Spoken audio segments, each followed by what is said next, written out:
आहेत आणि आतमध्ये घुसण्याचा प्रयत्न त्यांच्याकडून केला जातोय, मात्र पोलीस त्यांना रोखतायत। मात्र आंदोलक हे कोणाचंही ऐकण्याच्या मनस्थितीमध्ये नाही आहेत। तरुण आंदोलक आहेत ते सर्वजण आणि सर्व आक्रमक झालेले आहेत। प्रशासन दखल घेत नसल्यामुळे आंदोलक हे आता अधिक आक्रमक झालेले आहेत। नाशिकमध्ये आदिवासी बांधवांचं आंदोलन जे आहे ते सध्या सुरू आहे। आदिवासी रोजंदारी कर्मचारी आंदोलन करतायत। आंदोलकांकडून या ठिकाणी आक्रमक पवित्रा घेण्यात आलेला आहे।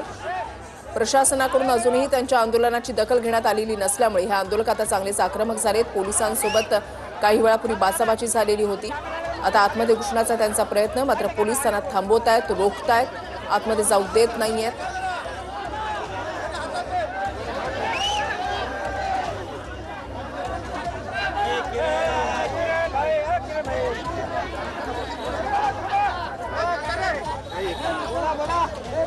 आदिवासी भवनाच्या बाहेर पोलिसांचा मोठा बंदोबस्त। आंदोलनामध्ये सहभागी झालेल्या महिलेची तब्येत जी आहे ती काहीशी बिघडलेली आहे। डॉक्टरांकडून त्यांच्या प्रकृतीची आता तपासणी जी आहे ती केली जाते। या महिलेची तब्येत जी आहे ती बिघडलेली होती। डॉक्टरांचं पथक त्या ठिकाणी पोहोचलेलं आहे। डॉक्टरांकडून तपासणी या ठिकाणी केली जाते। आदिवासी रोजंदारी कर्मचाऱ्यांचं आंदोलन सुरू आहे। आंदोलक आक्रमक झालेले आहेत। पुन्हा एकदा जाऊया, चंदन पूजाधिकारी आमचे प्रतिनिधी आमच्या सोबत आहेत। चंदन, आपण पाहतोय आंदोलक हे चांगलेच आक्रमक झालेले आहेत। निश्चितपणे आपण बघतोय की आंदोलक या ठिकाणी आक्रमक झालेले आहेत। काही वेळापूर्वी आंदोलकांनी या ठिकाणी शासनाचा जो निर्णय आहे त्याची होळी केली होती।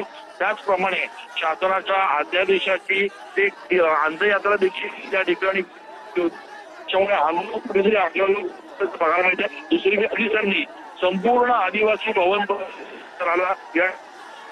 बॅरिकेड केलेलं आहे आणि आंदोलक आतमध्ये घुसू नये यासाठी बंदोबस्त जो आहे तो या ठिकाणी तैनात केलेला आहे। याची काळजी जी आहे ती पोलीस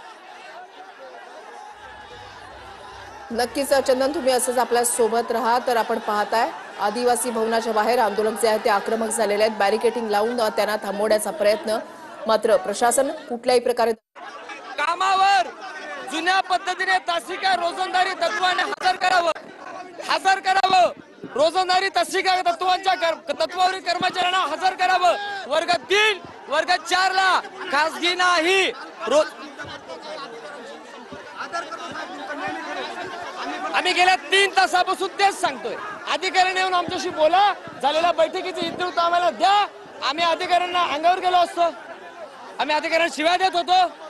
आमचेच गुरु आहे ना, आम्ही शिव्या देत नव्हतो। लोकशाहीने आमचे अधिकार मागतोय। माझ्या या कंत्राटी सरकारनं कंत्राटीकरण रद्द करावं आणि माझ्या बहुजनांना न्याय द्यावा। बहुजनांना